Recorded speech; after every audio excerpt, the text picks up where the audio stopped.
Welcome, welcome, welcome. Today, we are going to have two guests on today. We have Tamara McCleary coming on, and we also have somebody that I love very much.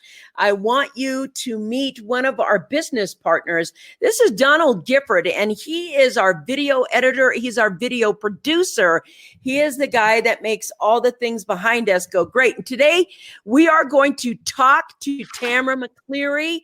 She's been featured in Forbes magazine many times. She is the CEO of Thulium, and she'll be joining us somewhere between now and 10:15 because she's literally doing a live show as we speak. Thank you for being on today. I'm really glad that you're here. She's going to be here very shortly, but today I want to have a little chat and have you meet Don Gifford, who runs the video department. I'm trying to introduce everybody to the show. Thank you for coming on, everybody down here. I see you coming on. Tamara McCleary is going to be joining us in just a minute. She has got, she's finishing off one live, and then she's jumping onto this live as well. So I'm really excited about that. If you're new, put your name down here. We'd like to know you and be friends with you, and welcome. Welcome. Good morning. Yay. All right. So it's great to see Don Gifford. He's very quiet right now because he's just letting me talk. And hi, Donnie, from everybody here. Thank you.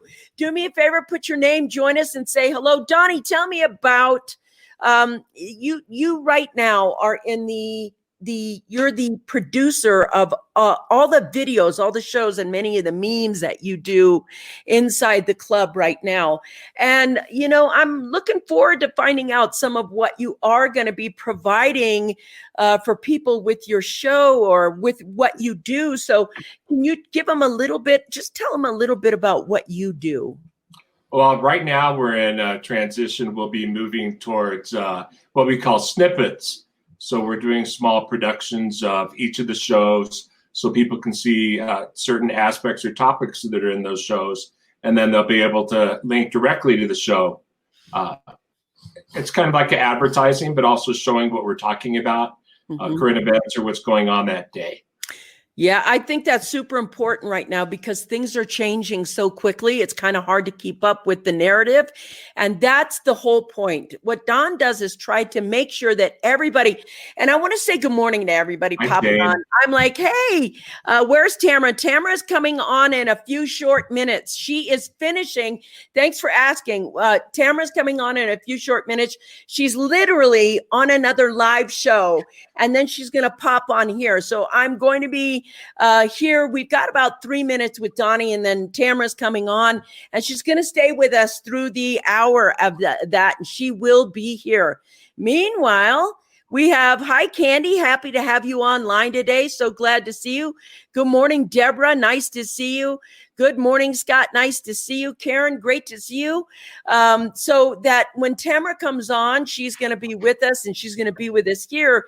And I want to make sure that everybody knows our team and what we do and what Scott and Don and everybody does behind the scene, so that when you're on, you know who's there, you know what's happening, and you know why we are working just absolutely to serve the greater good. And part of serving the greater good is what Donnie does. He gets the news snippets, he makes snippets from shows, and he helps keep us up to date, literally up to date, moment to moment, every single day, so that you know what is in there. And so this is really the key. It's what's in demand right now that we are hoping to serve you better.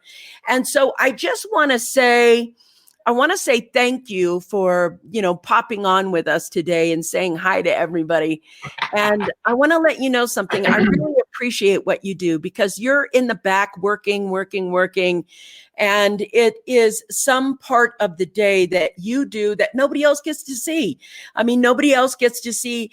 Everybody's all thankful for the coffee break show and everything else, but they don't see what's behind the scenes that works, that gets me in front of the camera, that makes my day a little easier. And this is one of the guys that's there. So hi, Deborah. Tamara McCleary will be online with us in about 10 minutes. It's not really 10 minutes. It's really about somewhere between, about 10 minutes maybe. And so I'm like looking at it going, yes, because that clock is faster than that clock. So Tamara is going to be on here. She's just going to be finishing up one show. So let me ask you, what can we look forward to with production in the future? Well, as you know, we have some pretty interesting videos and technology coming up, the interactive aspect. And it'll basically be, we're building up our database, our library of all the shows, where we're headed in the future. It's really about helping all of us deal with what's going on right now. And we're striving to be a future media company with clarity and truth, and just really informing the people without any political agenda. Yes. Thank you. It's like we want more of a united looking world, because there's really more that connects us than divides us. And I think part of the programming here is that you want to be able to, you really want to be able to focus on what it is that unites us, because there's so much that everybody is saying divides us. And I disagree with that. I think that kind of work that we do right now to bring this together is going to be super important for the future. It's going to be part of the way that we work together as a world, because we have world issues right now. We have world connection, world issues. And I think the dividing piece is part of the thing that we're going to tackle. I want to say I really appreciate you being on here today and saying hi to everybody. You know, I love you so much. I'm the fill-in. He's the filler in right now. And what I'm going to do is I'm going to start moving things through and, get ready for Tamara to come on board and talk. And thank you for being here with me and doing the things You're welcome. I love it so much. Love you so much. Mwah. All right, you guys, we're going to take time and get ready for Tamara. I'm going to pop this on and tell everybody thank you for being here. So here's the thing. Tamara is in high demand, and she carved out a little piece for the coffee break show today. And what happened with the coffee break show today is she said, look, I can be on, but I'm going to be on as the show comes on. She's going to pop back into the virtual space as soon as she is done with her current show that she is doing right now. She is on air doing a live show with a SAP. So what I want to tell you about Tamara, I want to make sure that you absolutely know that Tamara's in the house, and I'm going to just pull Tamara up like this, but this poor woman has been busy every day. Thank you for being here. Thank you for being in the show. Listen, Tamara and I haven't spoken. We made this thing, and she was so busy and I was so busy. Thank you for putting us into your day. Everybody's been, where's Tamara? Where's Tamara? Where's Tamara? Oh, Thank you. Thank you for being here. Thank you for showing up. So, Tamara, I was just telling them about you, and I want to continue doing that. I want to let you know we're using StreamYard, so we're going live on 5 platforms at once. So you're live on YouTube, live on here, and live on everything else. And we're just going to have fun today. We have a boatload of people that are going to be coming on, and you will also get to be in the conversation. People are going to be here just so excited about you coming. They're like, where's Tamara? Where's Tamara? So I want to let you know, relax, people. She's here. We have her for an hour. We're having so much fun. I want to welcome you to the Coffee Break Show in the middle of it. Thank you for being here. Tamara, I want to introduce you the way I know you, because I think that you're a disruptor. And one of the things that I like about that is where you are in the industry. Thulium she's the CEO of Thulium. Tamara's been in Forbes. She's been on stages everywhere, thousands of people. I know most of you know her. But one of the best, coolest things about Tamara, I mean, the best, coolest thing, if you aren't friends with her on Facebook, go be friends with her, because when she travels, wherever she is, she creates this amazing travel log. She takes you with her. You get to see on stage when she's speaking. You get to see where she was. And my favorite one, Tamara, was when you went to China. Obviously, that was like, I was like, that was a informative and travel blog as well. And so I think this might be one of your buddies over here. If Deborah, oh, I'm sorry. Here we go. Deborah Jason. I think this is you. Listen, good morning, you lovely lady. Sending hugs. Thank you very much. So a part of me is so excited today because we're going to be talking about technologies that are set to change the world, technologies that are set to change the world. That's so exciting. And I want to let you know, Tamara, the thing has gone off the chart today. There's so many people replying so fast. I mean, so I was looking over at the comment stream going, is my mom on? Because you said I was a disruptor and I was afraid my mom's going to go, yeah. No. Oh. Yes, I invited my mom. She's active on Facebook. So you go, Mom. Nice to see you here. And we're like, hi, Deborah. Everybody's on. Thank you very much. So Tamara, the first couple of things I'd like to know is I kind of want, like, what's the state of the art? What's the state of the union of technology and what does it mean? I just want to, step in and let you have the reins of this conversation and let's see where it goes from here. Let's give it I'm sorry. I have to stop for a second. I just want you to know your mom's here. Hi, Mom. She's like, hi, yes, Mom, I'm here. So I just want to let you know. All right.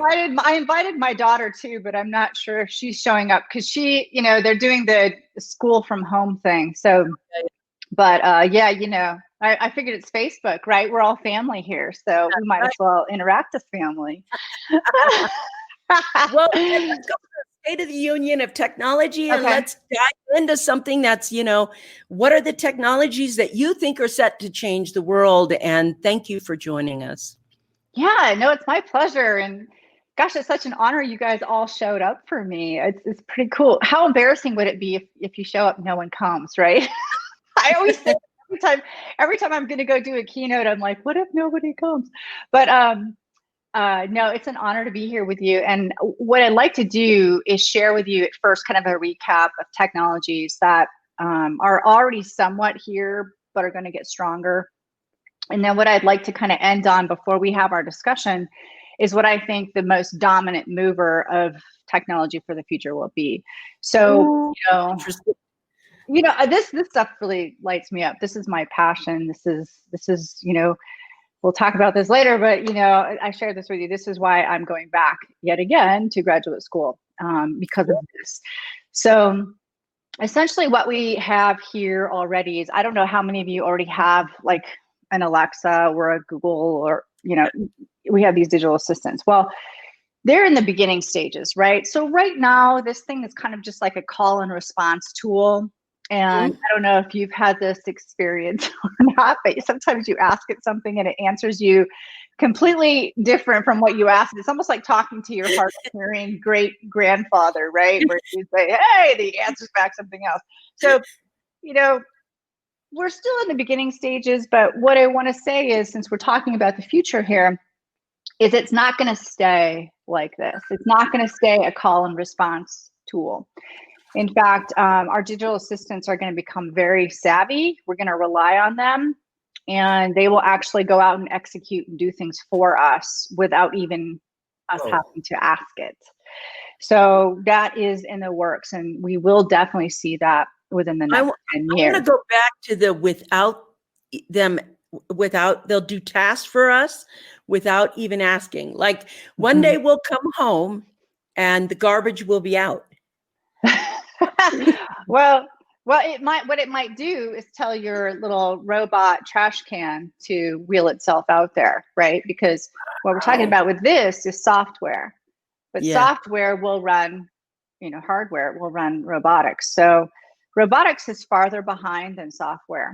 And so when I get into the discussion of artificial intelligence, I want to be really clear. What I'm going to talk about is algorithms, software. Okay. Because a lot of times people think of like, the robot. And we know trying to design something after our own image is a little bit bumpy.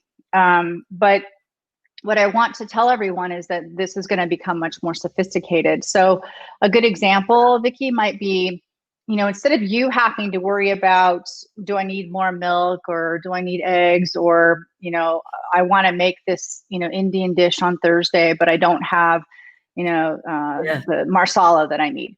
Yeah. This will make sure it's ordered and you already have it at home. So you don't have to think about it. It will be able to answer emails for us. How many of us would love to have someone answer our emails for us? Oh, I would, right off the bat. Good. I think Candy Wood is on. She logged on. She's my chief of staff here at Thulium, and I bet you she wishes somebody who would answer my email. I'm telling on myself here, right? So you have to know my style is self-deprecation because there's a lot to laugh about here. But so we'll have that moving forward. We talk about personalization, and for those of us who are consumers, what that means is, how many of us are tired of getting targeted advertising that has nothing to do with what we're interested in?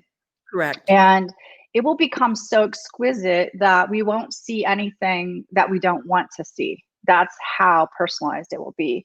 And it gets even more personalized when we go into the technology that's set to roll out here. And it's already, trust me, I've seen it. It's already in process. It's just getting finer tuned, and that is augmented reality. So a lot of us think of augmented reality and virtual reality in gaming, right? Because gaming is, miles ahead. But we're going to see other aspects of AR and VR, such as right now, Vickie, we could be having this, and all of us, instead of it being flat screen to flat screen in a comments bar, Wow. we could be sitting together all in one room, hanging out. And that is going to happen. And you know what else is going to happen? What's missing now? What? That's amazing. It's amazing what you just said. I mean, talk about live events. Yeah. Well, and what'll be great is you'll never have to get on an airplane. But we know what's missing now. I don't know if you've ever played a game or put on an AR or VR headset. What's missing now is the tactile sensation, right? So we human beings, we experience our environment through touch and sight. And it's the combination of auditory, so sound, visual, sight, and touch that make us feel actuated into the experience. So it makes us feel like we're there. And what's missing right now with AR and VR is, we can see it, but we can't feel it. And so we know it's not real. But what's going to happen as we advance in our technological, evolution here is when we have more and more increased speeds with 5G technology, we're going to be able to have something called the tactile internet. And the tactile internet is exactly that, where it's now going to infuse the sensation of touch. And get this, it will infuse the sensation of smell as well, because smell also puts us someplace, right? Okay, so how far is that smell technology kind of thing out? Because to me, olfactory is different than, hands-on tactile, where you can feel it, because that sensation becomes real. And I was like, wow, that is really interesting. All of this it's mind-blowing what you're saying. Well, what's interesting is how many of us like to post food pics? Yeah. Right? I know. I hear you. Okay, but this is horrible because you guys know I struggle on my keto lifestyle, and I see all of your posts out there with all these delicious things that a lot of them I can't have, and if I could smell them, I'd be in so much trouble. But yeah, I mean, I think one thing I'd like to say to everyone is anything that we want to roll our eyes at, like, right, or no, that can't happen. That's exactly when you should pay attention. Yeah. Because how many people 50 years ago, 20 years ago, could imagine what it is that we have now, right? So what I want to say is, what makes you and I feel like we're so much more superior to them? I'm telling you, we cannot envision what's to come. And we are not that, I always just say, come on, if you really think you're kidding yourself. And this is why I want this to be a mainstream conversation, because things are set in motion. We have like, I'm talking about things like AR, VR contact lenses, right? Where you're going to be personalized, your marketing is going to be personalized right there in your visual field. You could be walking by a store and your biometrics are being measured. So your biometrics say that you're dehydrated, you're thirsty, your heart rate's up a little bit, you are a little stressed out. And because it knows you so well, it really knows what you'd like is say, I don't like to product place here because I don't work for products, but, say your favorite beverage. Since my mom's on, I'll say, hey, Mom, it's 5 o'clock, it's after work, and it's your favorite IPA. Okay. Just saying. So you not only does it come into your visual field, Mom, but you can see it, but you can hear the beer being poured, and you can smell the hops, right? And all of a sudden you're like, I'm going in there and I'm going to stop and get a pint, right? So I'm going to have a pint right now. This smells good. This is great. So boom, that's how fast it works. And so, I think that, these are all coming to a world near you. I have to say this because what you're saying is just absolutely mind blowing. But I have to tell you the story. I think it was junior high, and it was when I was in junior high. It was 19 when I was in junior high. And we were in this reel to reel film, and in the film, they said, in the future, you're going to be able to get on the phone and not only just listen to somebody, but see them. And you're going to be able to do it through this TV screen. And I remember thinking, no way. And they're going to be like, yes, you'll be able to talk to this person over here and over there. Now, this was way back then. And we are at the time, it stuck in my head because it sounded so far-fetched. This is back when there was, dial phone, but it was so far-fetched at that time. And we are looking at innovations right now that are going to be changing how we spend our time, how we spend our day, sculpting our day. And some of it I could see more productivity and things like that. But of course, I want to continue this conversation. And I would love to know if you have any ideas about, how is blockchain playing into any of this? If it is, because I don't know much about that technology. I do know algorithms and AI, and what other things are coming out to help us like work or maybe entrepreneurial. How are things going to innovate in that area? And I'm so fascinated, and I want to let you know the chat box is just going off the chart right here. It's imagine hearing the beer being poured, smelling the hops. It's like, talk about creating desire, or even the Dick Tracy watch people are talking about. And I'm over here. Thank you for joining us, Charlotte. And your Candy over here is like, it will humanize things we never imagined. It's like stepping into Iron Man's suit. And I was like, wow, that's so incredible, because there's a lot of it. How is it helping medicine? It's so vast what you're talking about, and so empowering to human potential as well. It is vast. And there's so much we could talk about. It's just incredible. Like there's not even enough time in an hour, but what I wanted to do is answer your question quickly about blockchain, and then move to the next technologies that we're building on into. But just so you know, and anyone out there, when you hear the word blockchain, think of it as a digital ledger. Mm-hmm. So, like an accountant, my mom used to be an accountant and a bookkeeper, so she would know this. When you have a ledger, you can document and follow things. So blockchain is just a digital ledger. And where it comes into and where it really comes into play is a lot of things. So for instance, think about we'll be able to track say the supply chain. And the supply chain, what I mean by that is when you go to the grocery store and you buy your milk, the supply chain was everything from the cow that it took to get that milk there, right? Correct. Yeah. So a great example of how supply chain can do a lot of things. One thing is authenticate where the source came from. Is there's a lot of fraud in olive oil. So globally, when you go to the store and buy Interesting. olive oil, you don't know that you're actually getting pure olive oil, because there are cheaper ways to do other Produce things to it. So one of the ways blockchain can authenticate what it is that you're getting is real is it can actually show it. Actually, it's a digital ledger that cannot be changed, that shows exactly where those olives came from, what grove they were growing in, and what part of Italy. So it's really helpful when you look at that.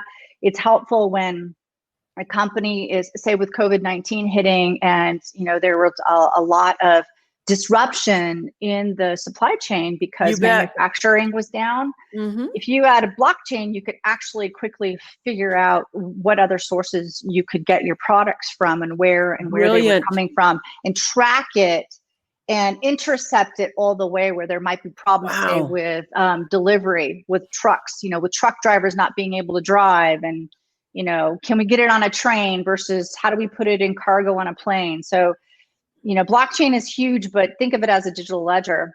And the next thing I was going to talk about was, you had mentioned these virtual conferences and meetings; those will happen. Yeah. And think of the next thing we talked about was robots, but think about tiny, tiny, tiny microscopic robots like nanotechnology. So think if you had a little teeny microscopic robot that could go in and fix something that's wrong with you or your cells so that you no longer experience your problem. So, say in the case of like rheumatoid arthritis, you could have a nanobot go into your body, be injected in or swallowed in pill form, and go in and eradicate all the inflammation within your body and help your immune system to rewrite itself so that it doesn't attack itself. So nanotech will be huge. And think about swallowing a little pill of robots that go in and fix things. There'll be machines marketing to machines. So remember I talked about your exquisite digital assistant? Companies will have to market to the platforms that run these things, because you're never going to see their product or service unless your digital assistant allows you to see it, because it's going to keep out all the spam, and it's going to go, nope, nope, nope. I want best product, best price, and best reviews. Wow. And the thing I want to say, especially in regards to blockchain and this thing that you just said, the thing that came to my heart that really is exciting for me is imagining all the corruption that this is going to eliminate. The buying that thing and not getting it, the best products, best reviews, the amount of shift these things are going to cause. And somebody, I see you guys' questions. I'm going to put them up in a second. This is there's hope in the conversation with you right now. And I can feel my heart literally be feeling all this hope for the future that, why isn't this mainstream conversation right now? Why isn't this in front of the news screens right now? Why is it all this terroristic conversation when there's so much hope in this conversation that it's like you can transform? We're in such a big transformation right now. Tamara, I want to go over here and ask this question. Karen says, Tamara, how will advanced technologies impact human relationship? And I thought that was a great question. And everybody else below that, there's so many of you, and I want to get as much as I can from her. Tamara, we're headed straight into this. I want to answer this question, then I want to continue with the conversation we're having, because there's so many exciting things. And like she said, we could talk about this a lot, but we only have her for a little time, guys. So, this is it's so fascinating to talk about this right now. So how is it going to be affecting human relationships right now? It's going to affect. It was Karen who asked that, right? I think it's a great question, because think of how technology so far has shifted our relationships. Like we're all online dating, online, right? Here. Yep. And so look how social media has reshaped relationships. Look how social media has changed the landscape for people who are single or young kids. I mean, I have teenagers, and I can see how, back when I was their age, if you had someone that you were interested in and you were, going steady, God, this is going to date me, right? Yeah.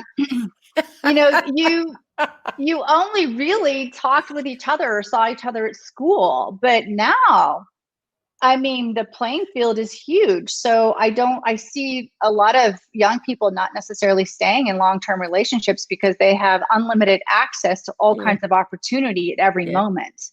And then, all the apps. So, I think that, there's a lot of industries that I think that are changing relationships, and, probably can't talk about this on, Facebook Live, but, just think of like, how the easy access to porn and such for young people has really changed their ability to have a very satisfying real world, real human being relationship. So these are real topics. And you mentioned a lot of hope, and I wanted to tell you guys, I do have a lot of hope.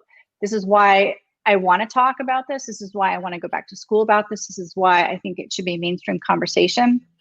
But I'm not wearing rose-colored glasses. I'm telling you, with great power comes great responsibility. And this is why it is absolutely necessary that we do not abdicate our voice to others, hoping they do the right thing. Because in the end, I'm sorry, but it's about money. And companies will innovate and create inventions that they can sell to make money. And it doesn't mean those creations are good. And it's up to us to start raising our voices and asking questions. We need policy. I want to be involved in policy shaping globally because it's going to affect the economies globally. And you're going to see a wider divide between the haves and the have-nots, because where we're headed is human augmentation. And what I mean by that is we're all already augmented if we have a mobile phone, because that is AI in our pockets and purses. That's right. And we can't live without it. How many of us want to go without a day without our phone? No, we are augmented. And I always say, we have been assimilated, and resistance is futile. I mean, it's already happened, right? So where we're headed with neural implants, which here's the high side, here's the good side. And that is, say you or a loved one is having memory deficits, or you're starting to not remember things, or you have a bad concussion and you have memory difficulties now from an accident. You could have a neural implant, which means you would never lose a memory. You would never not have access to your memories, to what knowledge you've attained over your lifetime. Any book that you've read, you would have instant recall. I mean, okay, let me ask this, Vickie, of your audience right now. Yep. For you guys listening? If you had the opportunity, a choice was presented before you where you could be augmented with an AI neural implant, where you would never lose your memory, you would have access to anything that you need, who would take it and who would not? I'd like to show, you say yes or no. You take it, yes or no. And Vickie, you tell me let me take a look, see if I can follow comments. It's hard for me to track. Yeah, they're really, really coming in. I'm going to take a look. I would buy the shirt. Yeah, spread. Okay. Yes or no, you guys, yes or no on this. And right now there's firing. Let's see, neural implants. I got a yes over here. I said no. I said no to it. What's interesting, Vickie, is I'll ask my audiences this, and you'll see a few hands go up for yes. And I tell the rest of you, so Vickie, the minute one person does, you don't have a choice. Because how are you going to compete with augmented human beings? You're right. You're right. I get that. So there is no choice once somebody takes it. And here's the thing. So super intelligence does not equal super emotional intelligence. Just because you make someone really smart to have access to all knowledge at all times does not mean that they're emotionally healthy. And that's the point. That's why I had my no, because I realized for me, it's very simple. It's like there are aspects of me that are myself. I have a brain. I'm not my brain. I have knowledge but that's not where wisdom comes from, or discernment. And where does that come from? For me, it's the soul. And I got to tell you something, my hair stood up, because when you've been talking here, Tamara, this is what I'm really pleased with. I have thought for over time that the thing that technology is obliterating in humanity is discernment. And to me, this conversation, that's what you brought to the table. You said, here it is. Here's all of everything, and it's all great. And it can be all about money. And here's discernment. It's not just, so if you could have this and you could do all of that, I guess I finally came to a point in my life where I'm not afraid to die as me.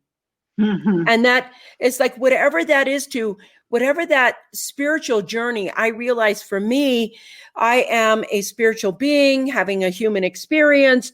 And in this human experience, we could augment the body. Now, I got to tell you something. I'm very excited about what technology is doing for occupational therapy and for physical therapy and for people who have brain injuries and for people who have, and you're right. The key thing that you just said that it's hard for me to accept, but the truth is if one person says yes, I remember when I have a degree in accounting and finance. That's what I did. And I went to college back when the computer was being phased in and doing it by hand was being phased out. But in order for me to graduate, I had to do both. And I remember the first guy I worked for, and I was doing accounting for him by hand. And he said, I'm never going to get one of those computers ever. And now everybody had it. And I remember when he got one, he was like, this is so much easier. Yes, you are right. It happens. And that's just the way it is. And you're right. We cannot lose our voice for that. We cannot lose. I don't want to lose my humanness, but more than that, I don't want to lose my discernment right. In all of those things. Lastly, I want to mention she does have kids, and one of them just had a birthday. And so I just want to say happy birthday to them as well. While we were talking about it, you were like, I have kids. And I was like, yes. I am so lucky. I know I think I learned more from them. But yeah, my son just turned 20. So I posted that it feels weird to be the mother of a man. It's so weird. But it's funny because that same son, my son Parker, he said to me about this whole neural implant. He's like, Mom, make it stop. I was like, honey, I wish I was that powerful. But no, I mean, I do want to say, Vickie, that what you just said, everything you just said is the exact reason why I'm going back to school. And it's brilliant. Thank you so much it's brave. Brave. Because there are a lot of people that would love to crucify me for having a voice of caution. Because think about it, going up against big business, people usually want to silence you. And so, I have to put my big girl pants on, but you know what? Something wild and wonderful happens after menopause. You just don't care anymore. You got that right, sister. I want to say right here. I'm not here to please. That's right. I'm here to do something with this life, this blessing, this gift I've been given. And, I think when you're younger, you care more about what people think. And you do. After a while, you don't. You figure out where the soul of you is and you act from that. Tamara, this is a big deal right here. What you just said is a big deal.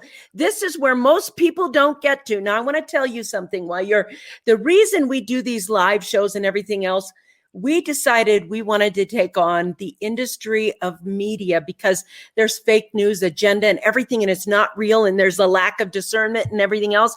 Now we're headed into this conversation, and I want to go down the rabbit hole with this because it's like when you're at this point, one of the things Robin just said, she said, you can't compete. We've been augmented for decades. Think steroids, think implants, and that's, we don't stop the machine. We may not be able to stop the machine, but we can give somebody else other decisions in the machine. We can provide other people with wisdom and education in the machine. It's brave what you're doing. It's very brave. And I really know that from taking that on. And the second thing is the way you educate people about technology and what it's about, because I'm very clear. The amount of what I want to talk about is everybody's looking at these things and thinking, oh, they're fun and they're really cool and I got to have one. And yet to me, I'm looking at the surveillance aspect of it and saying it's following me on my every move. And it does not bring me another choice that I don't want to see. And how is that impacting? How am I getting so close-minded if everything in front of me is only what I see, what I believe, what I want, whatever? Doesn't it validate and strengthen your ego to the point where you may not be as open-minded as before? And how do you think technology is helping us do that as well? I mean, I'm just going to go out down that rabbit hole with you. No, you and I could go down a lot of rabbit holes. I love the way you think. First of all, we are moving toward a surveillance state, and it's being sugar coated for our own benefit, for our ease, for it's giving you all. When you're ever getting a sales pitch and you're getting all the benefits, we need to start thinking about, again, there's not all good. Where there's light, there's shadow. So you have to think about what does this really mean? And I think that we are distracted as a society. We want what we want and we want it now, and we want it easy, we want it convenient, and we don't want to be inconvenienced, for heaven's sake. So what's happening is we are distracted and we are spoiled. And yes, we are. We will actually, I call it, I come from a very spiritual background, and I was, also went to a Baptist university undergrad. So forgive me, but I had to actually, diagram sentences in King James Version. But there's a story, from the Bible that I think, there's history repeats itself, right? And I think that we're repeating ourselves, and we are headed toward, I believe, destruction unless we stop. That's I really do. Thank you for saying it. Do you hear that? Truth 101 right here. That's the whole point. And somebody brave enough to say it in the industry. Oh my gosh, my hair is standing up. Keep going, Tamara. Well, what we're doing is because we're spoiled and we want what we want, and just because we want it doesn't mean it's good for us. I think what's happening is we are sacrificing our birthright for a bowl of soup. And that's exactly what's happening. And if I'm allowed to drop a bomb for you guys to get you thinking, is that, AI is the dominant technology of the future. So what I mean by AI is the ability of a machine or computer program to think and learn, right? Like a human. So machines being algorithms. And what's going on is these algorithms iterate on themselves. That means they rewrite themselves and make themselves better without human intervention, right? Without human intervention. So what this means is that, we could actually experience, all right, say we succeed. We do develop artificial intelligence that surpasses human intelligence, okay? So we succeed. Then what happens? And what I think— now what? And so what it means is that we are maybe setting up for ourselves the most catastrophic event for humanity. Because think about it, Google already is creating these programs, this AI, that can correct itself and rewrite itself so quickly that we can't keep up or see it. And here's the other thing that people don't think of, is that when computer programs are rewriting themselves and learning and making themselves better, faster than we can monitor, we don't know what the outcome is going to be. And here's the problem people don't think about. And that is, when we set an algorithm out, we give it a goal. Here's where the problem exists. The computer doesn't have discernment like you do. Okay, that's correct. So it will do anything. It will do anything to achieve its mission without that discernment, which might be, I'm just saying this, but humanity, we're kind of a virus on the world. So what's to stop the machines from figuring out that we're in the way to achieve the mission? Yes. Man. You know, that's so important it's so important what you're saying. Part of the, I think I may get this wrong. I think it was Elon Musk who was saying that AI is the most dangerous thing we could have or do on that. And I remember believing that as well. But I have noted, and a very, very noted, I think the difference between the algorithms previous and AI algorithms are starting to impose themselves right now. You can see it in companies where, and this is the thing that I think is really the disconnect between AI and people. When you get into customer service or customer support and you lose your humanity, trust me, you will lose your company later. If you lose that human to human thing, and the thing with AI is you can tell when you're in that Zen desk support thing in the back where it's going in autopilot and autopilot and autopilot, and you cannot get through to a person. You cannot get through to the thing it wants to do or the thing you want to do, or you never get a person. That missing discernment. I think some of the ways that we are connecting with AI are they're not healthy for business. And sometimes I think they are healthy for business, but there's such a fine line. It's really walking the razor's edge at this point. And the razor's edge, one of the things that I want to talk about right now, because it's so important to me, I am super blessed, and I know you are too. I am super blessed. But you said there is going to be a larger disparity between wealth, that wealth gap, that inequality gap.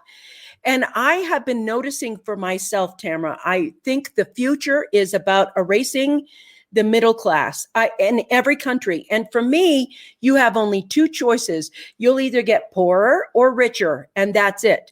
And that right now is a very key time in history, this window of opportunity to make that choice. And I want to know, what do you see in the future between that disparity? How can people, and what about third world countries and things like that? There's so much. And Tamara, I know it's almost to the top. Are you okay to keep going? What time is it? Yes. All right. Yep, great. I can. Good. Thank you. Candy will insert herself if I can't. I'll be looking for that, Candy. But as Candy, long as she's here with us. You know how I get carried away on this topic, so you better jump in. But this is such an important aspect of the topic. And you guys on the side, I love you so much. I see you all talking. I know she's here, and I just want to keep having the conversation. Thank you for being with us and being in the conversation. Fascinating conversation. I knew it would be because Tamara is fascinating. Aww. Yes, she is.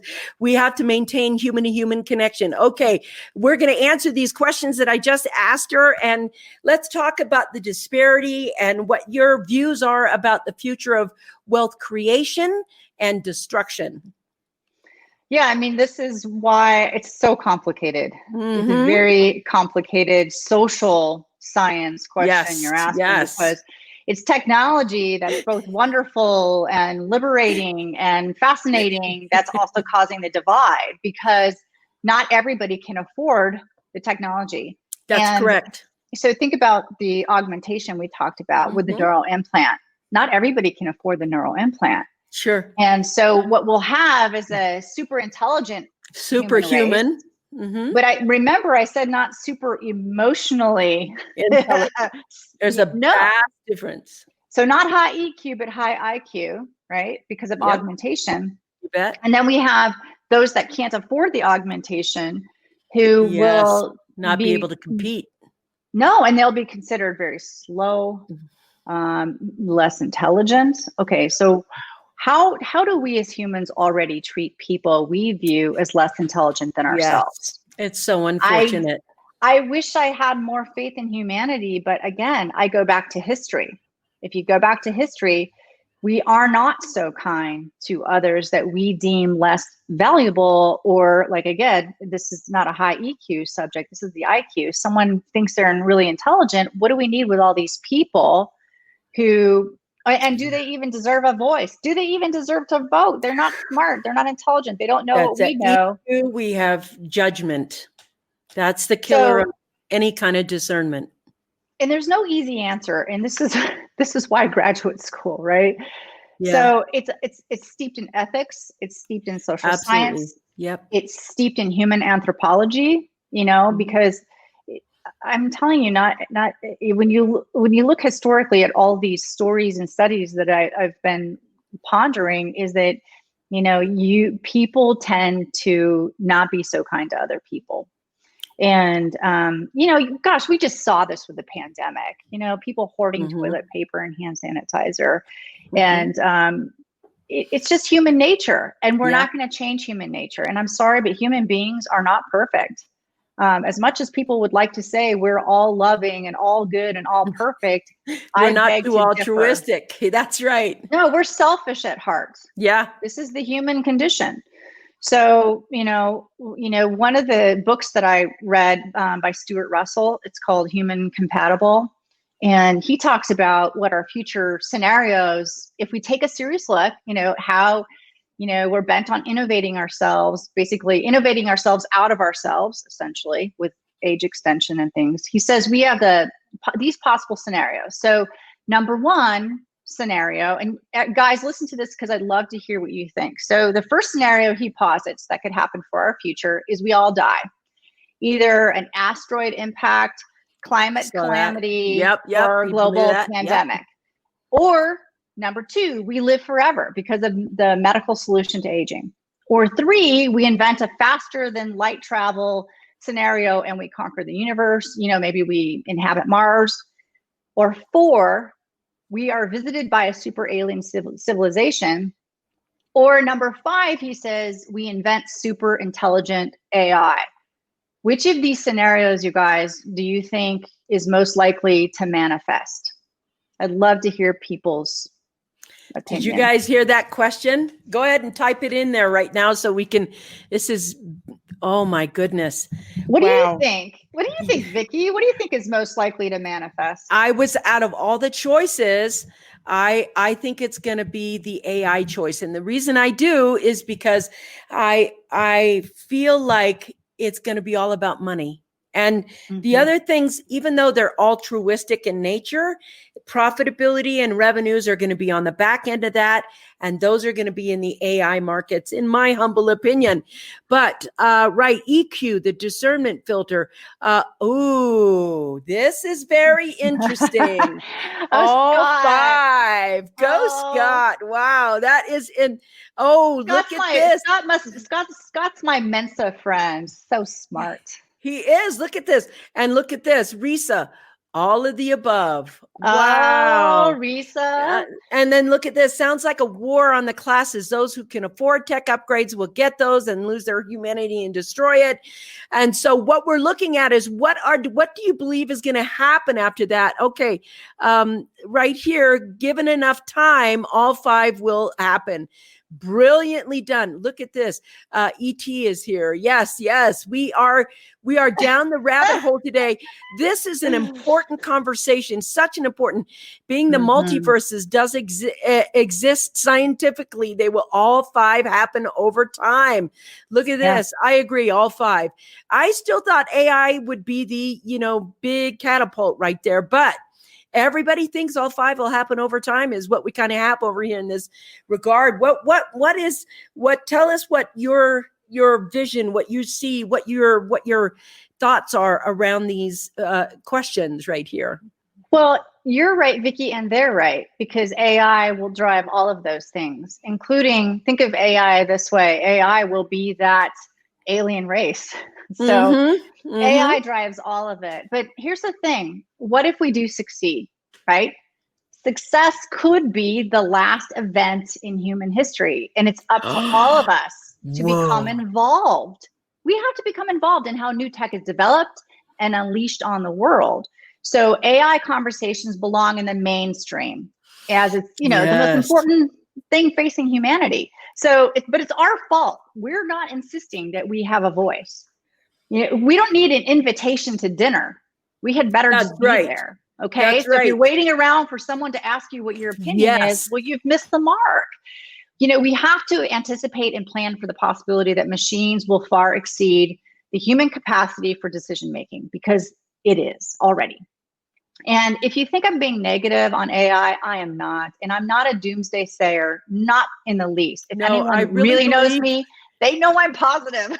that you are. I know you outside way positive. What's interesting though is the kind of conversations that we have to have. I think the future, the whole time that you've been talking about the creation, my goal in this conversation is to provide discernment. And that is the thing that you're bringing to the table right now. But what's interesting about, what's fascinating, what I'm telling myself, I'm asking myself is, why are we pursuing it? What do we want? What do we want? Why are we so fascinated with with matching and exceeding in human intelligence? And you said something very early.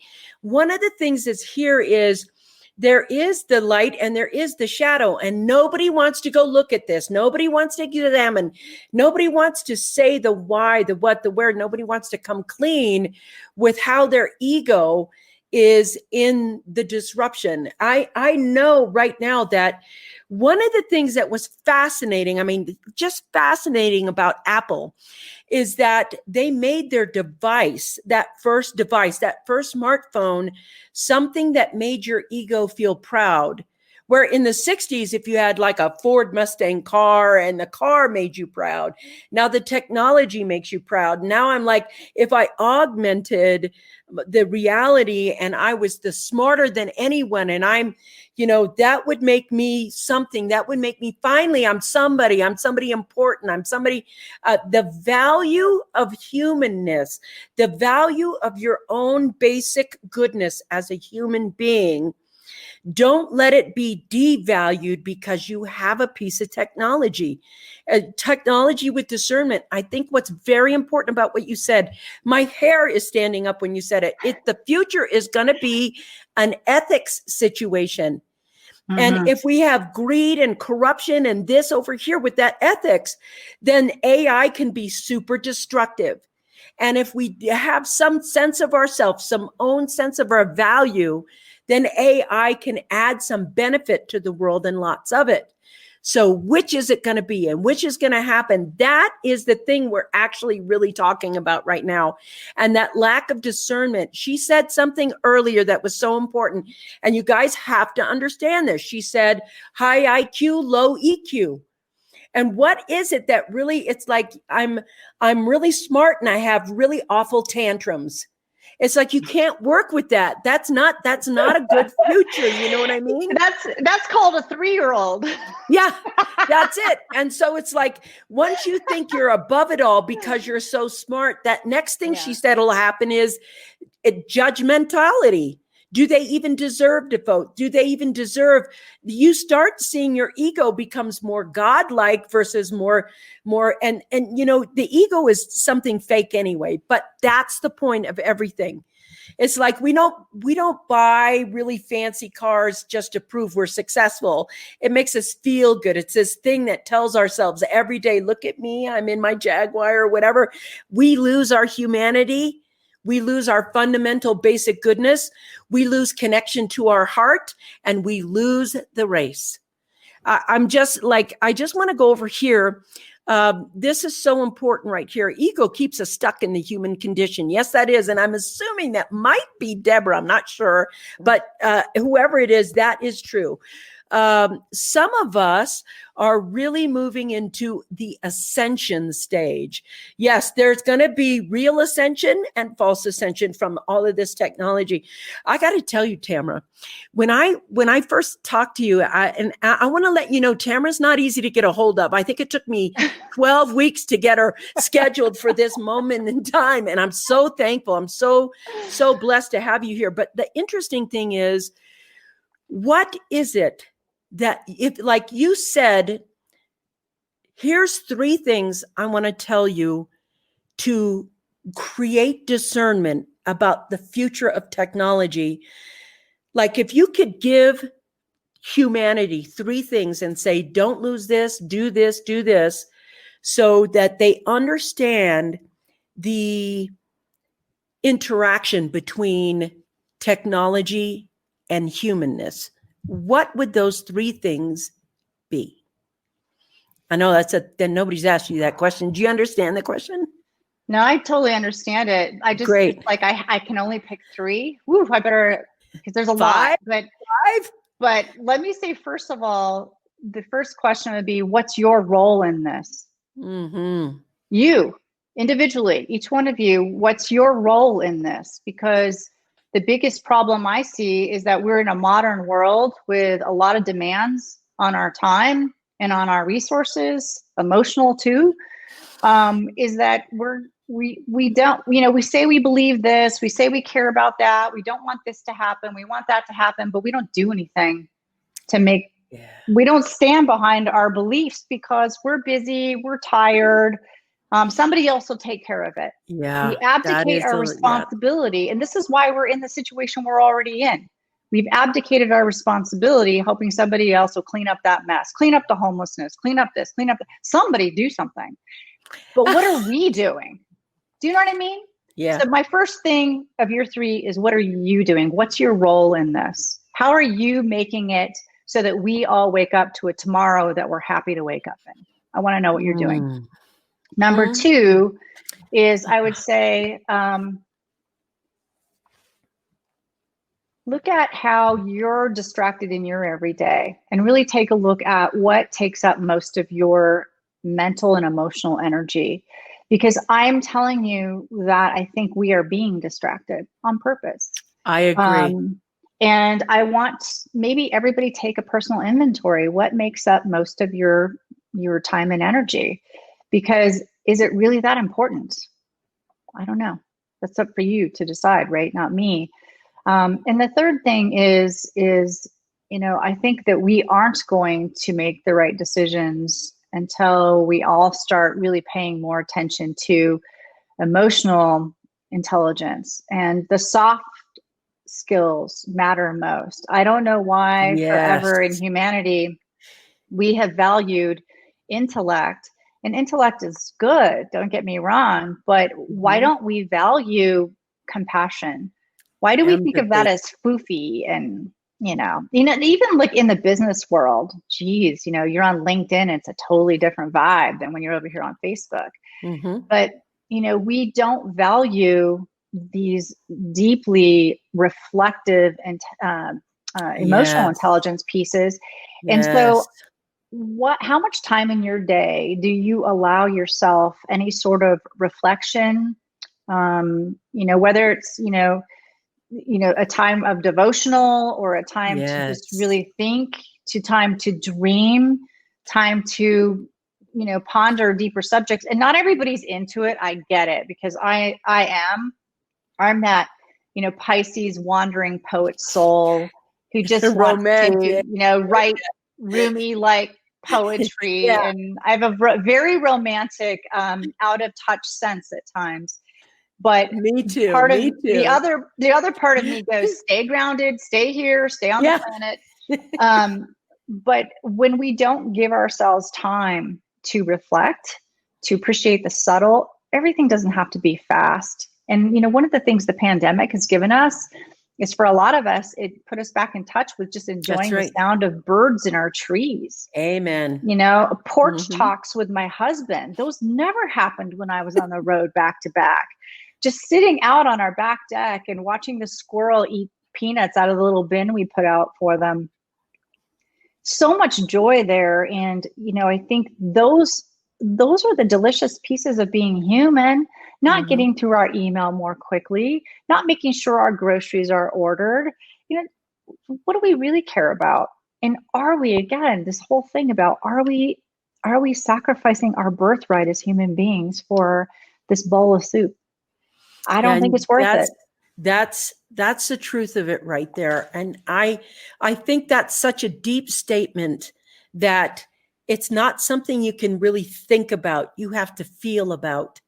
And one of the pieces that you've brought here into light is that I want to say this has been a profound conversation, and my heart is up in my throat because it's vastly different than what I thought was going to happen. And it's so important. It's so important to have this, because sometimes we're all sold the dream, and from lifetimes, we were all sold the dream of convenience. And we're sold this: make it faster, make it quicker, make it better, make it cheaper, faster, quicker, better, cheaper, faster. And the subtleties of being caught up in that kind of consumerism, that all these devices and gadgets are going to make our life better. Right. When that isn't true, that the basic goodness of just simply listening to the birds and being with yourself. Every single morning when I get up, I have this routine that I go through, and I've just done it for years. The first thing I do is that spiritual alignment, because every day I want to be in service intentionally. Mm-hmm. And so that to me is a big deal. I'm not a big fan of all things technology. I'm not, and I have discernment about some things that I think are not going to be good for me or good for the future.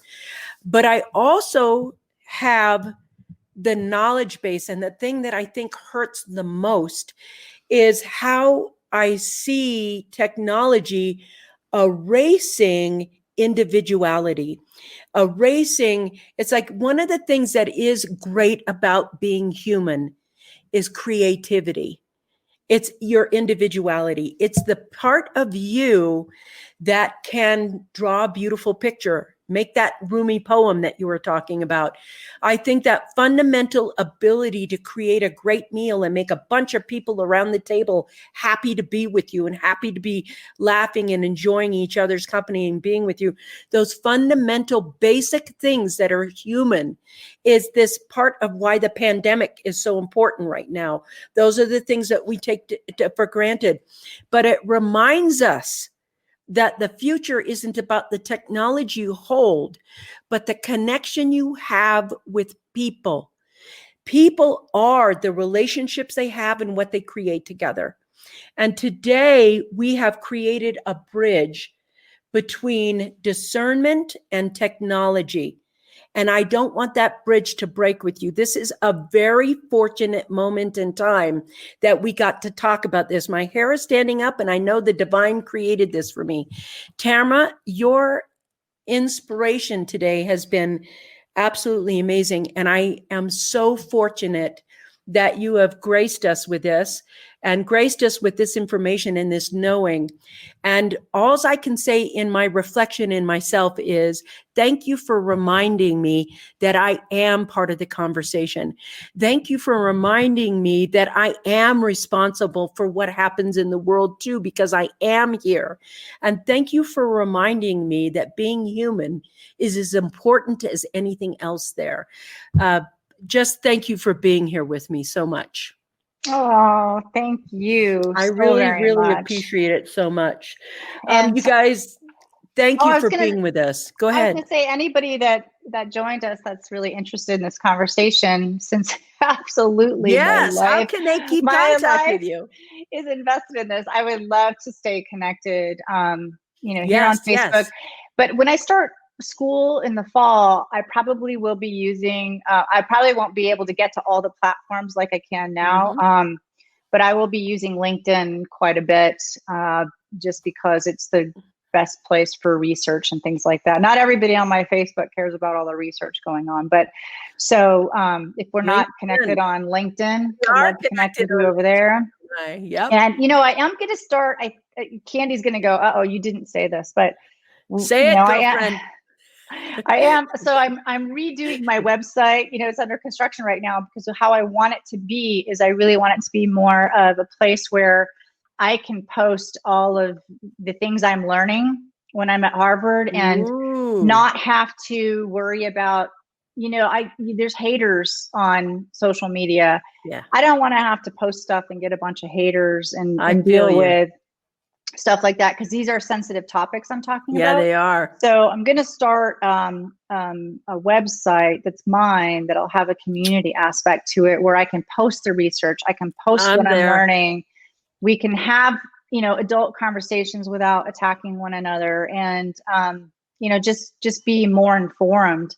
But that's what my hope is. So if anybody is interested in that, you should definitely let me know, because I would love to make sure I let you know when Candy will say when we actually have the new site up. I'm sorry, Candy, but it's great news. I'm so excited about that. Listen, you want to stay in contact with her. Friend, go to LinkedIn. We're hooked up there. We're hooked up on Facebook. Do yourself a favor. This is, in my opinion, one of the top 3 conversations that needs to be had about the future of humanity. Climate change, food, and AI. Those are the top right there. And Tamara, I am absolutely humbled that you were here. Thank you so much for being here. You've got so many people over here that are saying thank you. And they're literally, I stopped it. I hear this, yes, yes, yes. Thank you. Brilliant conversation. Wow, ladies. This is the future right here. And Tamara, you are just such an incredible leader. I can't tell you how I'm just so moved right now. You guys, thank you for being here. Thank you. Mwah! All right. See you guys later.